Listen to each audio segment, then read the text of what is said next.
Can I get everyone's attention back here? We move on to the next discussion, which is titled From Local to Global, Udyami Bharat's Journey in the Global Supply Chains. And for this, I might please invite on stage Mr. Ronak Shah, Managing Director, Satyendra Packaging Limited, and Mr. George Zakaria, Chief Financial Officer, Parayal Food Products Private Limited, and a wonderful moderator for the session, Mr. Vipul Oberoi, Director, Learning Solution, Dun & Bradstreet, India, who will steer the direction of the wonderful discussion that we're about to kickstart and guide us through insights and perspectives of our experts.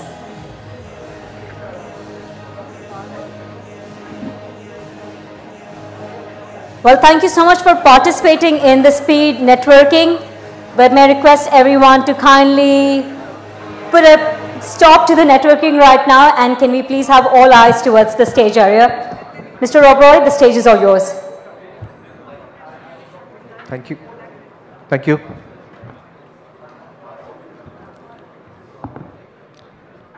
Great to see everyone networking, and that this networking is still on. But we have two of our panelists on stage, and this is a very interesting session. Why I say this, because while we initially started talking about our first session was on building a resilient business.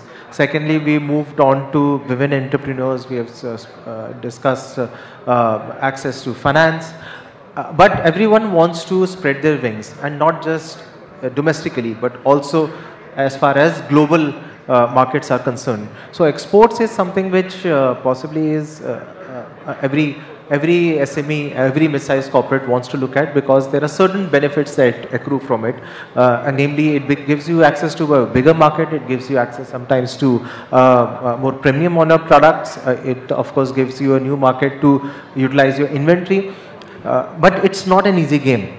As one of my fellow panelists, Ronak, was mentioning earlier when we were in the room, that it is also one of the biggest challenges which SMEs face, and they feel that how do we really get into exports. And we have Satyendra Packaging, Ronak Shah from Satyendra Packaging. Satyendra Packaging is into jute business. It's a durable product. Mr. Zakaria is from Parayal Group, which is into food processing, which is a perishable commodity, and both have very interesting views on how they took their business forward to different markets. They interestingly have had different journeys, and they have different notions on how SMEs should go into exports. And why I say this is interesting is because these are contrasting views, and there is no one recipe for success. As far as your own company is concerned, your own business, your own industry, you need to analyze which one works best for you. So with local to global, we are now seeing how Udyami Bharat, that is the entrepreneurs of India, can grow and capture the global markets. So for this, in fact, just to outline the challenges and opportunities, if I can start with you, Ronak, since you are on my left, what has your experience on why did you go ahead with expanding into newer markets? Which markets are you in? And what was the challenge which you were mentioning to me earlier? Thank you so much. So basically we are in a woven sack BOPP film business. We are in a commodity, agro-commodity business where we buy a lot of commodities from the African countries and we are supplying to many countries. Also we are in FIBC bags. So we are a company of, right now we are 2,000 crore revenue company. In 2007 we started manufacturing the packaging products. So we are a company who manufacture from 1 kg till 2000 kg package. So we are one house where customer will get all type of, let's say if rice manufacturer is doing the packing of only 25 kg, he has also I am also the supplier for him. If he want tomorrow, he want to launch the 5 kg packet, I am also the supplier for him. So first you need to understand what exactly your customer require. So you need to match the customer requirement. Secondly, the challenges right now, one of the biggest challenge I will say is the freights. Today the MSME companies are getting the export orders, but tomorrow the freights are keep changing. So this is the one of the bottleneck all exporters are currently facing. Secondly, we are like MSME companies mostly doing the Jugaadu type all manufacturing process, which also which also don't allow them to do the export to the developed countries like US, Canada, Latin America. So once you have the idea about the customer, what exactly they need, then you need to pass the same information to the down level. So your employees till the laborers, they should aware that what you are selling and how you are selling. Then only you will get the success. Interesting points you mentioned. One was on the freight risk that we have, and we are talking about challenges here. So there is this talk of freight risk, and what you said was that it has resulted in a big supply chain disruption for you in the past years. Yes.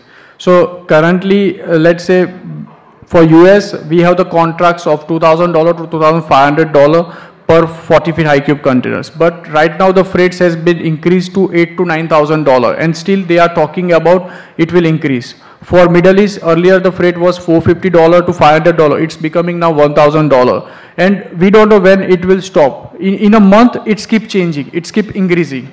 So there is a lot of volatile in the freight market. So are you able to pass on the same cost to your end customer? Sometimes, yes, customer understand, but sometimes it's become very difficult because you are not doing the business first. One time, you have to do the business for a long time. So it becomes sometimes difficult to pass on the full amount. And sometimes you can able to pass on when the customer able to understand the situation. Sure. And Mr. George, this is something which supply chain is extremely critical for in your line of business, what we've seen, because your supply chain itself is a just-in-time thing. So how do you fine-tune the whole supply chain process and ensure that it keeps running as clockwork? Thank you very much for giving me a chance to sit before you. Actually, I am from food industry. Parallel Food Products Private Limited is the company, and I am the CFO there. The company is founded by an agriculturist. That is the fun of it. Even though it is an industry, it is founded by an agriculturist and with an aim to utilize the agricultural products in the industry. At the same time, it is from a very rural area, and his idea was to give employment to the rural people who are very poor in income, who are very poor in education, and so many other things. Anyway, fortunately or because of the cooperation of the team that has grown, and in the cold chain, now we are exporting frozen food as well as normal dry food. But the exporting frozen food is a very big challenge, and in the cold chain we are facing a lot of difficulties. The first and foremost is identifying the right source for the products, the raw material quality that will reflect in the whole chain. The material made of a low quality raw material will have only that quality, and when it reaches the market, that will be rejected. So we cannot afford to do like that. So right from the beginning, the very senior people are concentrating in identifying the raw materials and also in the process. Then in the cold chain, the temperature is to be monitored at different levels. Once it is prepared and it is frozen, then it is shifted to the cold storage, which is to be monitored 24 hours, 365 days. And if a small breakdown will affect the temperature, and the goods will be spoiled. Large quantity of food items stored in one godown, if the temperature is lost, everything is lost. So it is a very risky business, but it is being done by concentration of, by attention given by the senior people there. And we have developed a good team of staff over a period of time. There are people who are working with us for the past 35 years, right from the beginning. Then this company was started in 2006. So from the beginning, whoever joined there, they are there. But another challenge is that the skilled employees are in shortage. Even if we train the people there, after some time, they will jump for good opportunities. After 2 years, they will again come back. So, things are going like that. So, in the chain, maintaining this temperature and the quality, that is a very, very big challenge, but we have to do that. There is no other way. Only because of that, we could continue the business for the past 35 years. And Daily Delight is our brand. Those people who are traveling to USA, Europe, UK, maybe might have seen that product. We are from the southern end of India. From Kerala, we have the factories are there in Kerala and Tamil Nadu. So our product is that. So these are the things that we have experienced, and any other thing specifically, if you require, I can share my experience. In fact, picking up from both what Ronak said and Mr. George also said, there is this challenge of quality. Now, ideally, quality should not be a challenge. Of course, it's a positive term. But when it comes to export, it becomes a prime requirement, as Ronak was insisting. In your case, wherein the supply chain itself is so fragile, wherein because, as you were mentioning, all the material has to come just in time, it has to be processed within 1 or 2 days and shipped it out. So you need that kind of quality as far as resources, as far as sources also concerned. But quality usually is rare. And when it's rare, the whole supply chain becomes even more fragile, because if one supplier is not good enough, there are very few alternatives to fall back upon. Is that still is this still a challenge which you feel that cannot be surmounted, or will it get increased in future, or do you think, are you taking any steps, or the industry is taking any steps for a improvement in quality of supply? So basically, we need to supply the right product with the right design. So for that, you need to improve your quality standards. You need all the ISOs and all the practices what your customer is required. You need to pass on the same to your supplier as well, not only to your end. So basically, you need to keep your legs at your supplier end as well as your customer end, to understand and to supply the right product to the customer. Sure. Mr. George, you want to add anything? Yes.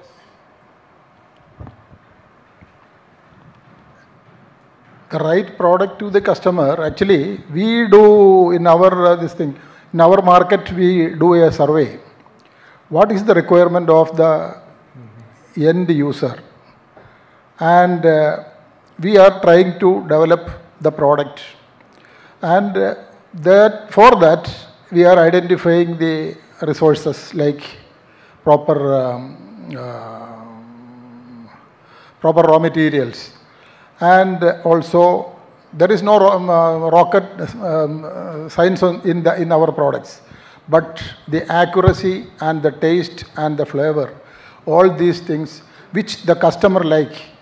The people before 30 years are not the customers now. Now the customers are having a different taste and different appetite. So they suggest certain things. So our team interact with the customers and understand their requirement, and we try to develop the product according to their requirements. Then the presentation, that is another challenging area for us.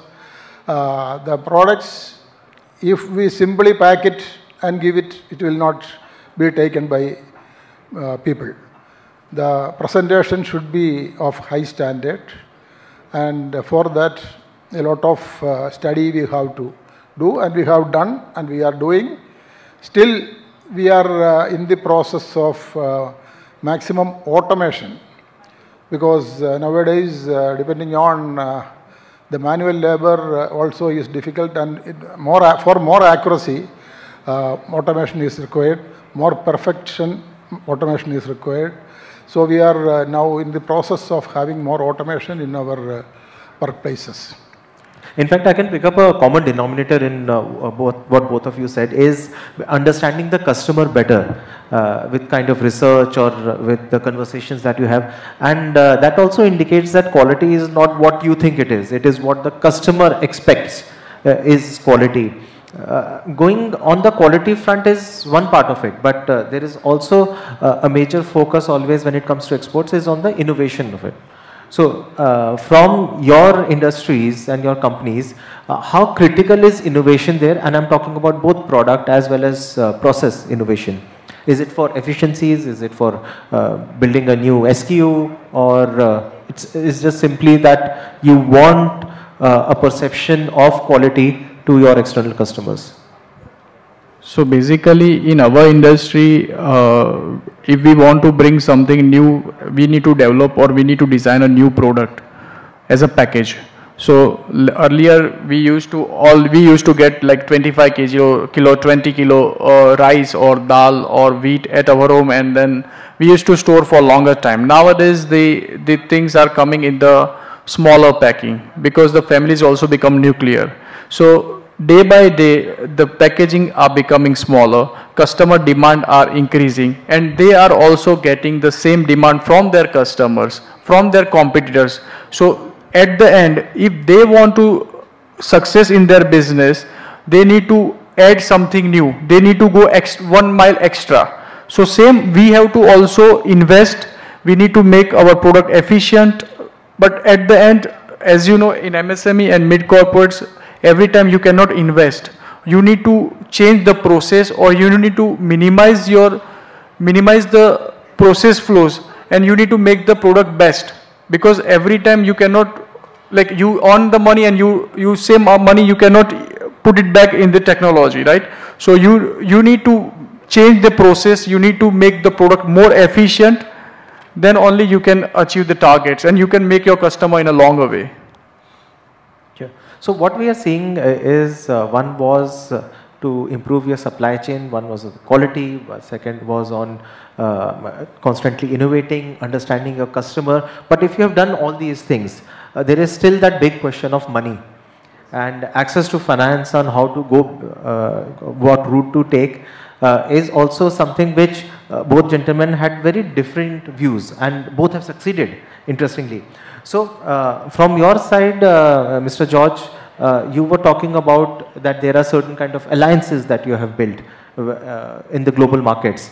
And we were discussing about how do you really hedge against the Forex in your kind of transactions. Can you throw more light on that?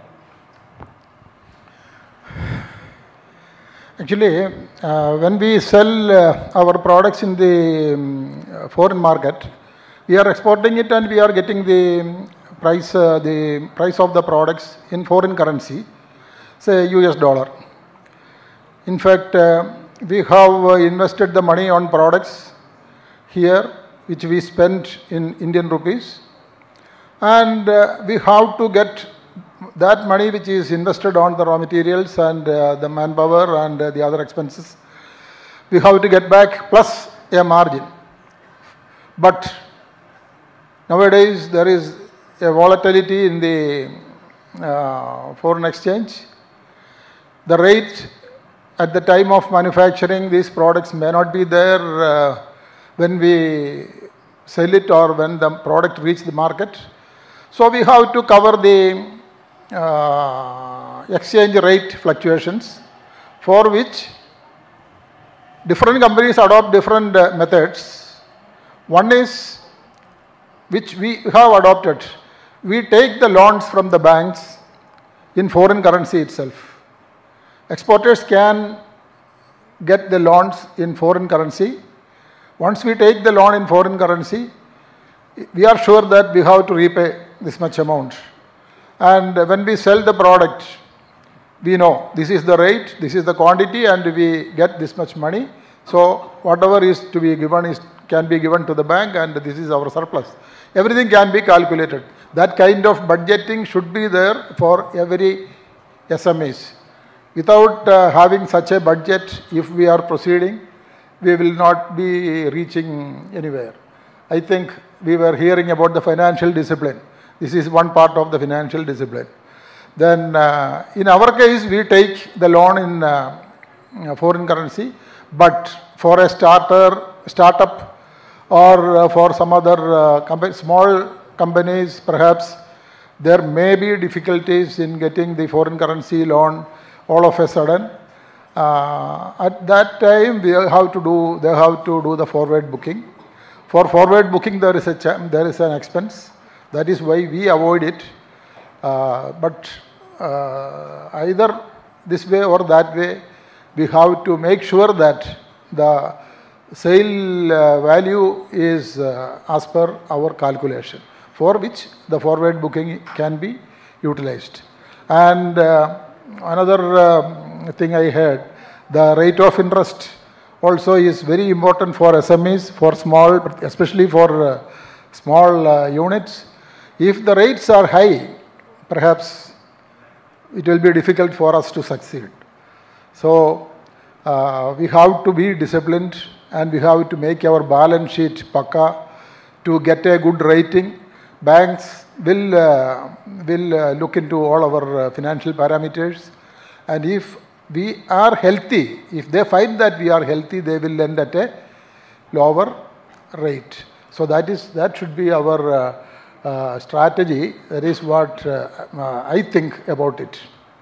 So Mr. George, what I understand is you're recommending as companies evolve, grow bigger, they should start thinking of avoiding forward contracts and possibly take up loans in the forex itself.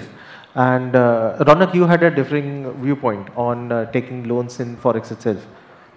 So basically we do mostly hedging in our business. We do the forward contracts on the currency, and sometimes we have like outward payment in dollar, and if there is an inward payment in dollar, there is a gap of 3 days. So we basically we make dollar to Indian rupees on the arrival of the funds, and we do same day we hedge again for after next 3 days after payment. So for 3 days there is a 0.1 rupee or 0.2 rupees margin we have to give, but at the same time we can use our funds for 2 to 3 days. So basically we are doing in a company like we are getting the funds in dollar and we are trying to use the same funds in a hedge way, and we do the payment again to the customers. So you're giving more kind of more importance to the liquidity that you have for that floating period. Correct. Yeah.